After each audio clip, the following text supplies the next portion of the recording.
everyone, to the From the Shadows podcast. I am your host, Shane Grove. And before we get started with this week's episode, I just want to remind everybody that if you want to check out all things From the Shadows, you can go to our website, fromtheshadowspodcast.com. Has links to our Facebook pages. I think we got two of them. It has links to our Instagram, our TikTok, probably even our Twitter. And then our Patreon page. We do put up extra content. We do put up our regular episodes early and commercial free on Patreon. So if you want to check those out, that'd be great. And if you want to become a Patreon member, like I said, we do put up extra content. So and if you want to get a hold of us for real and share an experience because you want to come on the show, then just on our website, there's a contact page. You can send me an email. I'll read the email, get back a hold of you, and hopefully it's a story you want to come on the air and share.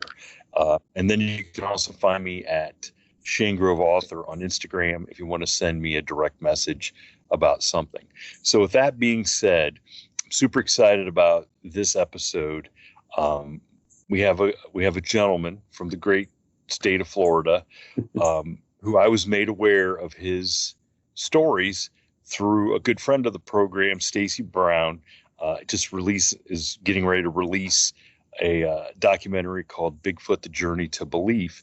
And this gentleman was one of the eyewitnesses in the documentary. And his stories are fantastic. And I'm hoping that once you guys hear his stories, it'll intrigue you guys enough that you want to go check out the rest of the documentary, because the documentary is very well put together. Lots of great eyewitnesses from the state of Florida, and there's a couple of interesting conspiracies going on down there in Florida I don't want to give away that get brought to light through Stacy's work. So with that being said, I want to bring on David Aldrich. David, welcome to the From the Shadows podcast. Thank you for having me.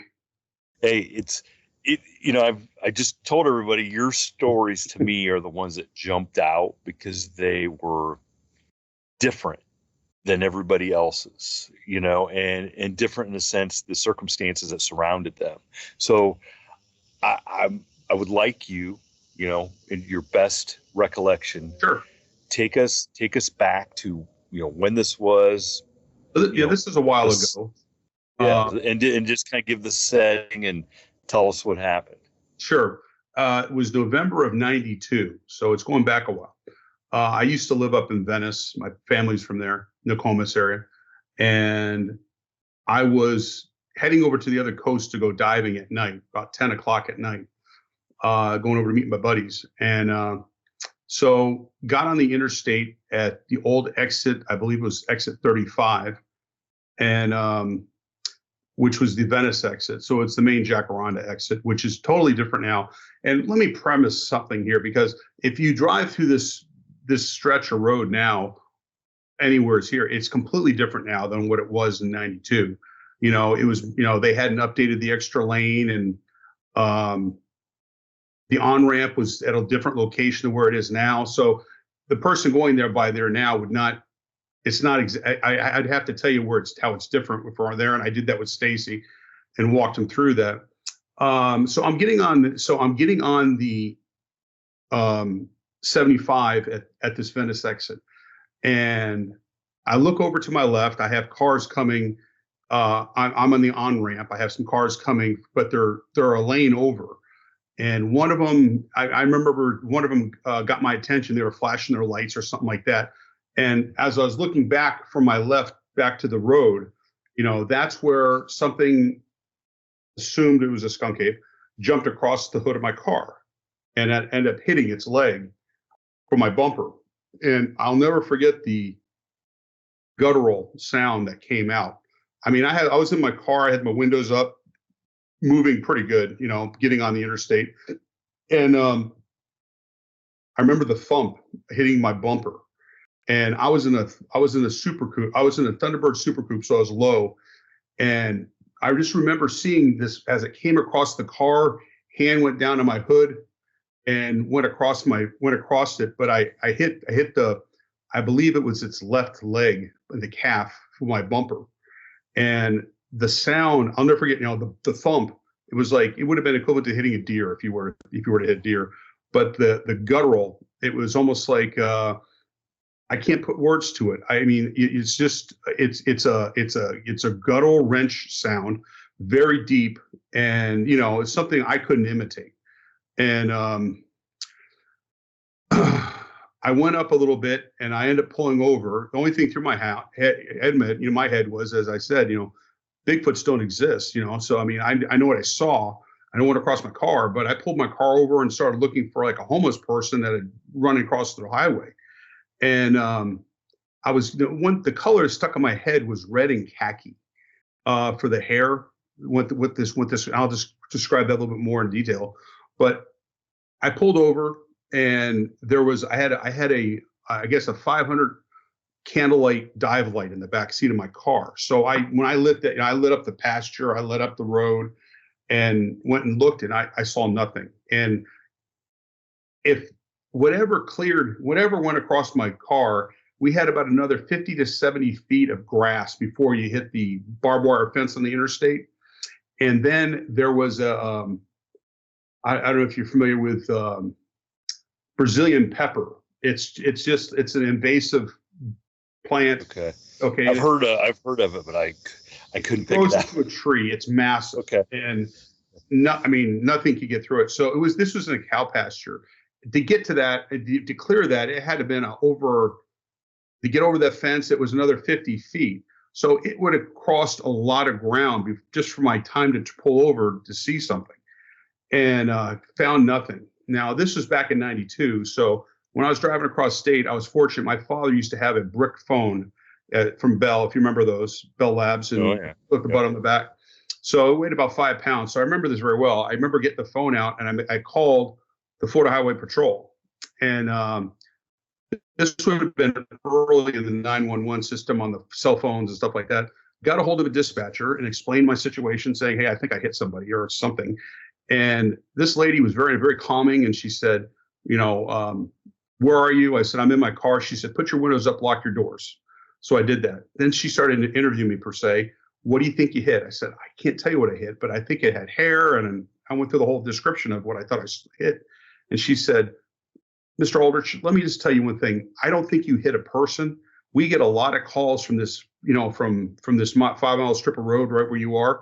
And I don't think you hit a person. I think something legitimately went across the front of your car. I can't tell you what it is, but I don't think you hit a person. We've gotten so many calls from this. And this is Florida Highway Patrol talking me down. And I said, I've gone out, I've searched the pasture, I have a dive light. I can't find anything. And she said, first of all, don't go back outside. Do you have a weapon? I said, do not have a weapon. And she said, I want you to stay in your car. And she said, I remember saying, I don't have anyone around you right now, but I want you to leave the scene. I have your name. I have your number. If we have anything come back, we'll reach out to you. And I said, okay. And I was very concerned because, what I just think I hit supposedly doesn't exist. And so I'm just thinking here, I'm a young kid and, I was 22 years old, 23 years old, 22 years old, and thinking I might have hit somebody. And my family is very well known of that area. That's the last thing I need, my name in the paper for hitting someone on the interstate, blah, blah, blah. So I'll never forget. I was very, very uptight after that first incident. And I never talked about this because it really bothered me. It really did bother me. And I didn't know who to ever come out with to explain this whole thing. I've met with a couple people on other podcasts, when I met Stacy via phone, this is the guy that I wanted to tell the story to. And he interviewed me and we went through this. And what really sealed this for me was the second incident. So I'm looking at the spring now. I'm about 4 months later. And, in fall and spring in Florida, on the interstate, you have a little bit of fog, low-lying fog on the grass. And, I remember as if it was yesterday. So I was about 3 miles further down the road, right before the river, the Mayaca River. Okay. The Mayaca River runs north-south there. if you look at it now, if someone were to look at that, they said, well, there's no way for anything to run across it because they have the barricades up. But back in the day, we didn't have that. It was actually, it had just like a grass area right by we have an overpass, then you have the bridge. And it used to be able to, you just move back and forth. But now they have barricades there. So, and it was only 2 lanes with a safety lane back at the time. Now you have 3 lanes. So it's a completely different environment when you look at it. So I was a few months later driving, and I was coming up to the bridge area, and I see cars on the other side. I see something run in front of the car, headlights on the other side of the road. And I'm looking at this going, God, has to be a deer. I mean, what else could it be? I know you're in Ohio, and you know, I've been in Kentucky, and we all know deer's running across the road at night. So that's what I just figured what it was. And I slowed my car down. And then I start seeing this, and I see the hair of this thing running, literally sprinting across this greenery area in front of me. And it literally cleared my 2 lanes in that safety lane in 2 strides. I mean, I'll never forget this. And what really locked me onto this was the hair movement on what this was. The hair was almost like it all moved in one piece. As it was a swirl as it moved, red and khaki. I told khaki before when I first saw it. That was the color that really hit me. But it was definitely a red, and it was a swirl as the thing moved. I'd never seen anything like it. And when that thing cleared. Now, what was interesting is I had a guy next to me in a white station wagon, older station wagon, and he started braking, and I broke. You know, we were both slowing down because we saw it went across us. And he looks at me, and we roll the window down. I roll my window down, and he yells at me, and he goes, "That was an effing Bigfoot. That wasn't a bear. That wasn't a deer. You saw it. I saw it. Never forget this day." And as we both kind of rolled together, and he yelled at me, he says, "I'm not stopping. I suggest you not stop either." And we continued on. And that was a confirmation for me, you know, because now I have someone else that saw what I saw. The second sighting is what confirmed the first sighting for me in my head. I know what I saw. It wasn't a person, you know, I eliminated everything. But what I saw that second time was something that moved like nothing I've ever seen before. The stride, if you could envision a top athlete doing a triple jump, that's what I was looking at. But what was unique about it, I'll never forget this, the head never moved. The head didn't bob. The head stayed consistent as this thing was sprinting across. It was like the head never moved, and it had very little neck. But I can't tell you. I mean, I'm sitting there going down the interstate at 10 o'clock. You know, again, it was about 10 o'clock at night, and you know, I was really concerned about my safety versus watching, you know, what the details of what I was looking at. But I'll never forget it. It was one of those things that when you see it, it just makes you. We always say it makes you a believer. It makes you a knower. I mean, you know what you saw. Okay. I mean, that you can quote me on that. I mean, after that, it was, I never talked about it because, I mean, what do you say? I mean, because I know all these people, we all lived in this area. We've heard if you look at the documentary on the Myakka River, Myakka Road, River Road, you've heard some sightings along there over the years. And I read about it. And after I saw this, I went and, you know, internet back in 92, 93, 94, 95 was, you know, not much. Basically nothing. Yeah, basically nothing. Yeah. Stuff. But, you know, once you started having some stuff, I made some phone calls, tried to research it. Gulf Coast, the Gulf Coast, I can't remember the organization out of Texas or Louisiana. I went to them. They had some sightings in the area, which kind of matched what I saw. So I said, you know, I just looking for confirmation. And, you know, am I crazy? You know, I was trying to figure out, you know, how do I justify what I just saw? And I've never really spoken about it much with my family. Very few people know about it. I've confided with only a couple people. Stacy was the first person I really walked him through this, you know, from beginning to end. And glad I did. You know, it's just, you know, I'm 55 now. And it's just one of these things that's always bothered me, because it was so realistic to hear it, feel it on that the first one, and then to see it the second time, to see it move, which was so graceful. I will tell you, it was something like, you know, when you see a deer sprinting in a jumps and does its thing, I mean, that's kind of what, it was a very um, sensational, thing to watch. But when I saw that thing clear the road, and what really got me was when you got up to where it cleared the road, there was another, the fence, the barbed wire fence that they have along the interstate all over the place, which is about 42 inches or so high, and it leaped over that and cleared it. It just cleared it, and I'll never forget it. And there was a wooded area there, so obviously it would have done it. It probably had done this before. It knew where it was going, but my theory on this is that whatever it is follows the river, because that river goes all the way up to Myakka State Park, and we've had a lot of sightings in Myakka State Park over the years. And I don't know how many animals we're talking about. Was it the same one that I saw the first time, the second time? I don't know, but it was sure similar.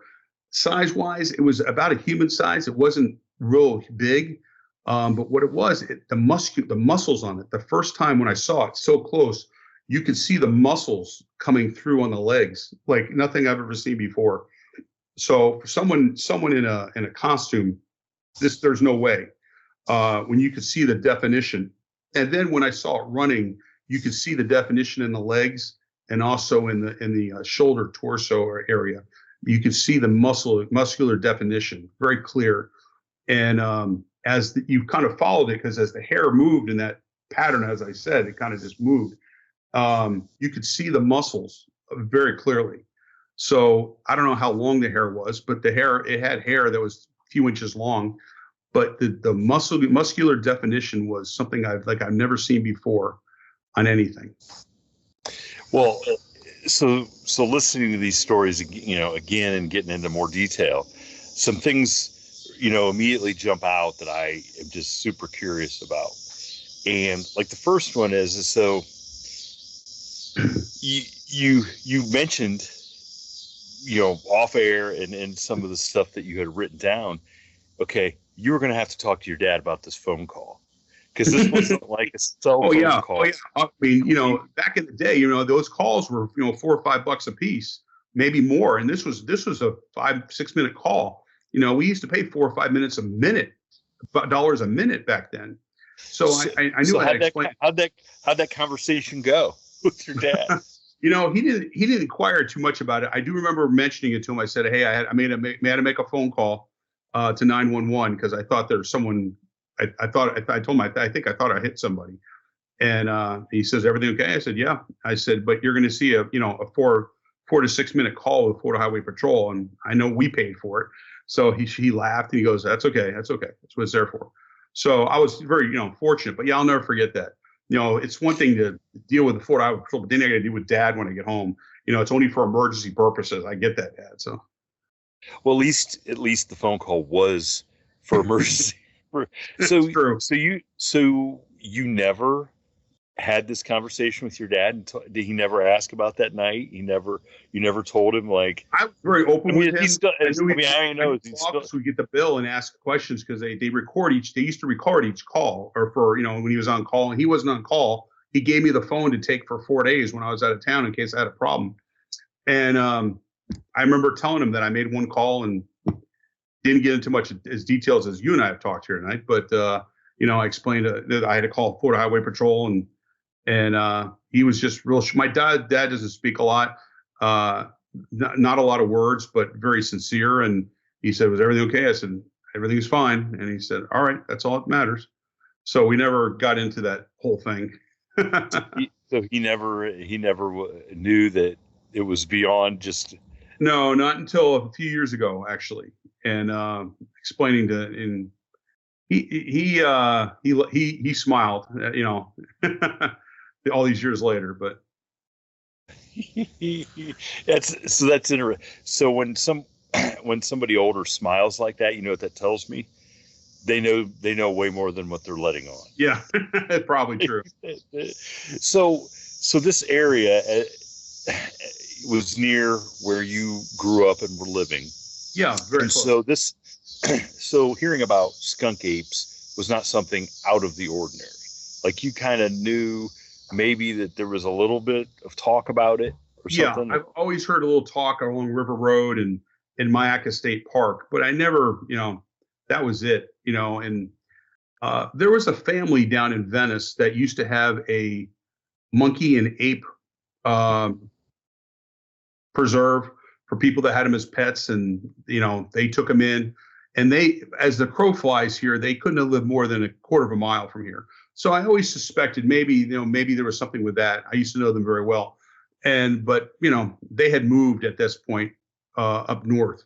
So I always wonder. You always hear about them getting out, and what people don't realize, Venice and Sarasota County and Charlotte County was one of the biggest, one of the biggest circus wintering places around. I used to work with a large animal vet, and so we used to do all the elephants and camels and all that sort of stuff.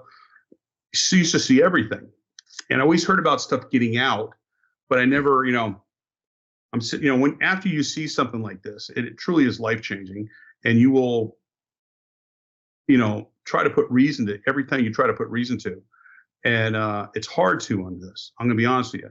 I'm sure there's other people out there that have had an experience like this that just they don't feel comfortable coming forward for work or whatever, and I get it. But it's nice to have these documented where they happened and, to try to figure it out.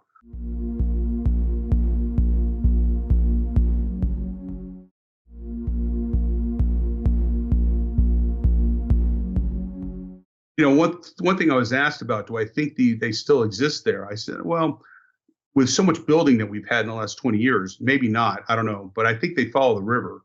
I think whatever I saw was following the river, and in the wintertime, there's no other food. There'd be nothing other to eat, so whatever it is, we have to follow the river.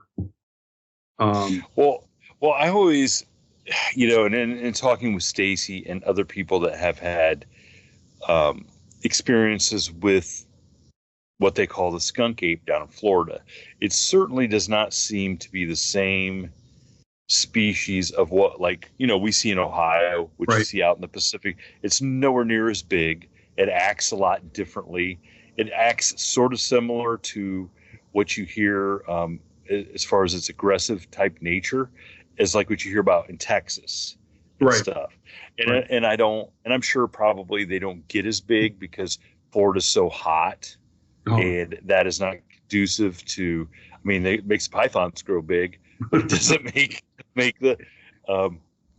those kind of creatures. But I also, as a kid, I remember going to Silver Springs. Oh yeah, it used to be my favorite place. Silver Springs, and I can't think of the other place, but there was monkeys all over the place. They're still there. Yeah, and so, and then you tie in the circus aspect of what if a gorilla or an orangutan or chimpanzee got out and started breeding with other types of monkeys? What is going to what's going to happen? And I've always wondered about that. If I would not have had this experience, I would not have the conviction that I have today. I would like to know. I'd love to see this thing up close, to see what I saw. I've had a lot of sleepless nights over the years about this. It's not something that just happened and went away. It's kind of something that's lingered on. As a kid, you always wondered about the boogeyman and everything else. Here you see something and you can't reason with it. I understand why people get upset, and it's taken me a while to reason with that. Stacy asked me, why did it take so long to come out, to explain your story? And I said, I'm gonna be honest with you, I just never was comfortable with it. And I know I'll get a lot of heat when that documentary comes out, and that's fine. I know what I saw. So, I'll look you in the eye and tell you what I saw, and what I experienced, not once, but twice. And which is ironic, to experience once is unbelievable, but to have it twice. And that second time is just a confirmation for me that I am just, bent over to figure out what this is, and, more about the whole phenomenon. Who else has experienced it? What did they see? Was it similar? I've seen some pictures, of in Mayaca State Park. You've seen that. That was that those went out. You have Dave Shealy's And I would tell you what I saw was comparable to both of those. I've seen pictures, stuff from northern Florida, and the video from, I tell you one that is compelling. And I never really got to know Stacy until a few years ago. I knew his work, but I never put together the face with him and his dad. I never did. But I'm still a skeptic for stuff, so I wasn't out searching for the right person to talk about this about. But when I met him and he reached out to me, that's kind of how we hit it off there, I guess. But when I've seen those pictures for like Ocala State Park and stuff like that, a lot of them are not comparable to what I saw. But the video, that infrared video from Stacy's dad, is very similar to the movement that I saw as it started to go from left to right across in front of my car. So that was very compelling to me. And so it was actually several meetings with Stacy and talking on the phone and stuff. And he told me, so what do you think of this video? And I said, I didn't know what video he was talking about, to be honest with you. And until I never put together Stacy Brown, senior, junior together with the video. And then when I saw it, I called him like at 10 o'clock at night. I said, hey, this, is putting my hair standing up. I've seen this before. This is the movement that I saw. So, and it is. That's a very compelling, compelling infrared video. And for everybody listening that doesn't know, you just Google Stacy Brown Senior Skunkape video, and I'm more than happy to listen to anybody give an explanation as to what they think that is. What was also interesting is so you're talking about these sightings you had on the road and how it affected you. When you hear eyewitness sightings from people that have face to face in the woods, out hunting, doing whatever sightings, and sometimes they'll be asked, would you ever want to see one again? And they're like, yeah, maybe if I'm driving down the road and see one from a distance. But then to hear you say like, hey, look, it isn't any better. Yeah, it really isn't really, because I would love to see another one driving, but again, I'm going over, pick the phone out and snap the video. But back then we didn't have anything to shoot video like that in the car. You had to plan for it. I mean, who has a recorder sitting back in 1992 in their car, unless they have kids in the back seat? You just didn't do it. Exactly. And I got to be honest, I think people in situations like that don't understand how quick, like, especially when you get to an accident or something sudden happens, the last thing you're thinking is, I'm going to pull my phone out. My wife and I always joke, like when we're driving somewhere that seems like a Bigfoot could walk across the road, I said, remember, you're taking the video, I'm taking the picture. Yeah, that's right. Okay. And so like now, and I'm not going to be surprised if that happens. Okay. I'm not going to be like, oh my God, I can't believe it, because I'm kind of numb to that. I kind of believe that this might happen to me someday driving down the road. Okay. I know it's once in a bit. Yeah.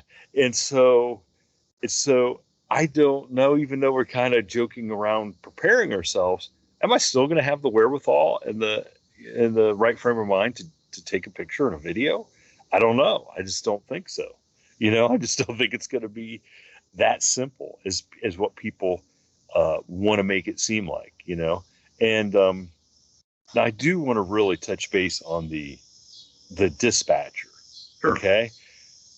That to me is, and of course, we don't have, it's just your recollection of what happened.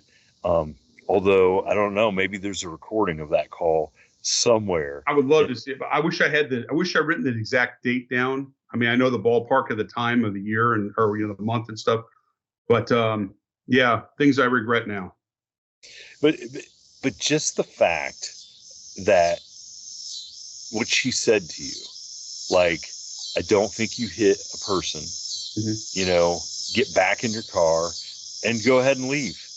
Like, if somebody calls up I would I'd love to hear the percentage of how many 911 operators are telling people on the highway to go ahead and leave the scene of a potential crime. I was expecting to wait for Yeah.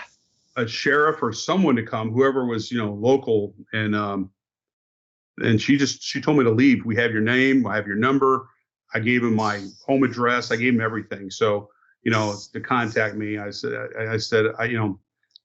if someone comes out, I just thought, maybe the next day you have some drunk guy in the middle of a cow pasture, that has a broken leg or something like that. And that's what was going through my head at the time, to be honest with you.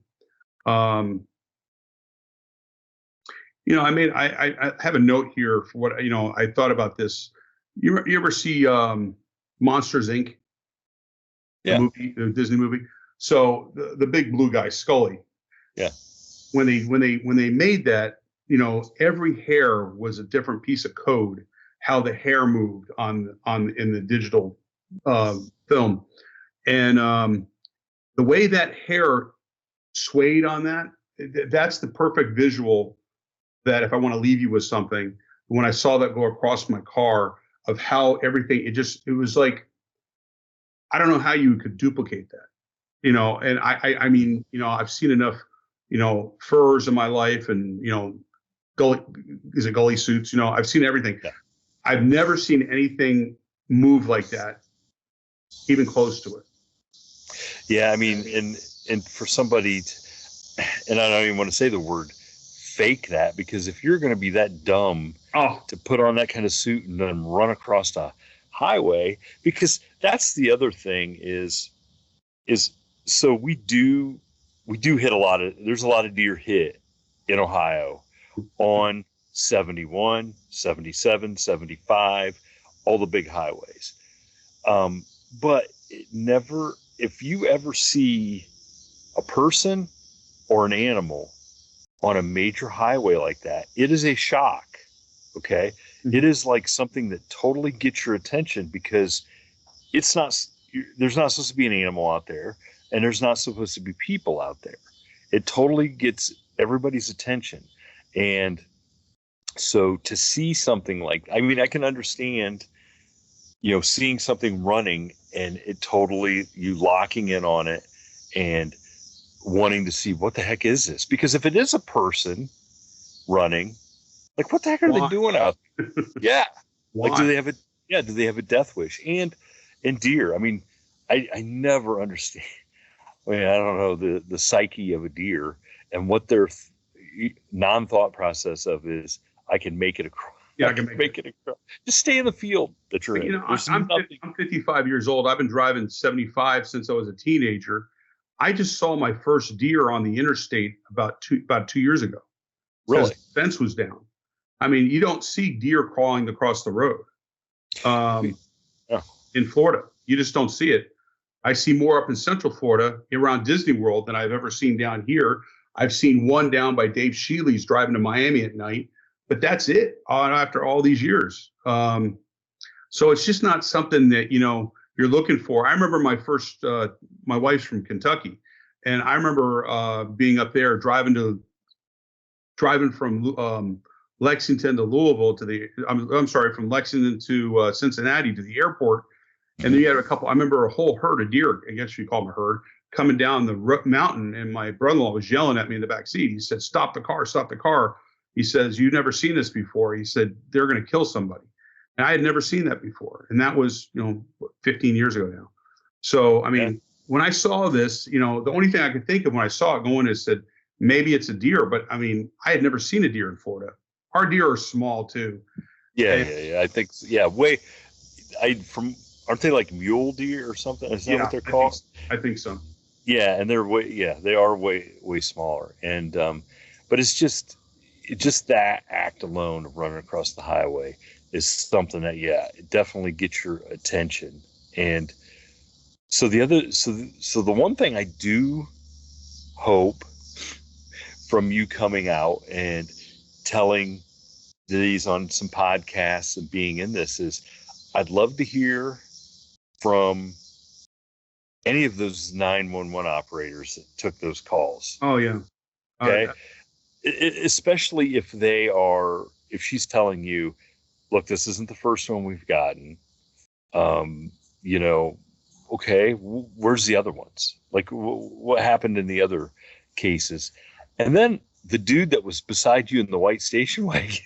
Oh, that, I wish we would have gotten each other's phone numbers. You know, I mean, it's something you never forget. But the guy looking over at me and he says, he said, you'll never forget that today. And, it's funny. Here we are moving probably about 50 at this point, about 50 miles per hour down the road, screaming out between our windows, so. Yeah, I think that would be so cool if somehow that guy got found and maybe a 911 operator would come forward and say, yeah, we did get these calls all the time. And it's almost like, and I don't want to give away some of the stuff that Stacy came across with the state of Florida, but it's almost like they didn't want you to stay at the scene and they didn't want a highway patrolman to show up, take a statement from you as to what you saw and experienced, because then it's on record. I honestly never really thought of it that way before. I just remember the call and I felt she was more sincere of my safety. Mm-hmm. I told her my date of birth. I told her everything, so she could identify me. And she said, and I never heard a conversation, you have a cell phone? And I said, no, it's my father's. I told my father's a doctor, needs to use it for call on the weekends and so forth. And I said, I'm driving over to go scuba diving on the East Coast, and I'm just having it in my car to be safe. And she said, that's good. So that was kind of, she interviewed me a little bit per se. I felt it was sincere at the time. Yeah, and I mean, yeah. So I'm not questioning her sincerity, but what I'm thinking of is they just didn't want this. If this is what you truly saw, I don't think they wanted written reports of. I agree. I agree with that. Yeah, of this that somebody could question. So you're a diver. So I'm sure you've seen some crazy things diving. Oh, anything compare to see it? No, I've seen sharks. I'm a cave diver. I've done everything, and nothing compares to this. And and I'll never, I've done cave diving and stuff where you come around a corner and you kind of get not sure which direction's out, and the hair stands up in the back of your neck when that happens. You never forget that. That is the exact feeling that I had.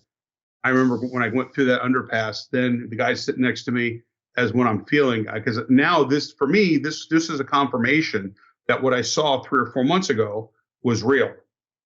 And then to have that, the hair stands up in my arms as we speak. I mean, I'll never forget the night. I'll never forget both those incidences. I was just scared to death when it hit my bump, when it came across my car and I felt the contact. I was just scared to death. I was thinking, oh my God, I might have killed somebody. And it was a very unnerving experience. Everyone would say, well, you saw it, you felt great. And I said, actually, I was scared to death. Not from that, but thinking I might have hurt somebody with my car. And then, I don't need to go to court and all that stuff. Yeah, exactly. And exactly. I mean, taking somebody's life is no joke, I mean, it's no joke. But now thinking back, like if you're standing out there with that light. Yeah. It's a big Pelican. You remember the old Pelican lights? Yeah. On the back of the light, it said warranty voided by shark attack or children under 3. That was the warranty on the light, one of those. So that's what I was using to light up, light up everything. And I remember when I was doing it, I remember a car went by and one car started to pull over when I was out there with the light, and then they took off. But yeah, they well, how many people do you see out in the interstate with a flashlight, looking all over the pasture and stuff? So that's crazy. Well, I hope that I hope like it seems like it's a really good experience for you to come out and start to share this stuff. I hope that you do get a lot of positive, way more positive results from this than I think what maybe you think might happen. I mean, I'm of the school of thought that I think it's as important for everybody that has an experience, no matter how big or small or insignificant they think it is. It's all pieces of the puzzle that we're trying, especially when it comes to the Bigfoot phenomena. Like, what is going on, and like, what does everything mean? And I think everything that somebody experiences is important to hear as a piece of that puzzle. And I'm glad Stacy made you feel comfortable enough. I mean, he's good. He's good at getting people to talk, and I think this will be a good thing, and it may open up some more people to come forward and share their stories. And because I think there's a ton. I think we're just scratching the surface. I agree. And our podcast and all the other podcasts, and we've talked to thousands of people, and we think we're just scratching the surface. Just scratching the surface of people that feel brave enough to talk about it. So I really thank you for coming on and sharing it with me, and I'm glad, like I said, that you shared it with Stacy, and I hope everybody heard these and wants to go watch Dave in Bigfoot: The Journey to Belief. I think it comes out tomorrow. Tomorrow, I don't even know. I'm kind of on vacation, so I've lost track of what day it is. Tomorrow, I think it's the 10th. I think so, but I know at the latest it's Friday. At the latest, it's Friday when this comes out. So it may be out when this comes out. It may be coming out when this episode comes out. So I encourage everybody to go check it out. And thanks again, Dave, for taking the time to share this with me. And I hope you get another chance on your own terms. But we know that's not how it works. But that you get that you get some even more confirmation as to what it was you experienced. I appreciate it. Shane, thanks for reaching out to me. It's been a pleasure, and feel free to reach out anytime again. Yes, thank you very much. Thank you for tuning in to this week's episode of the From the Shadows podcast. Until next time, never shy away from the darkness or what may be lurking in the shadows. We are out. Go!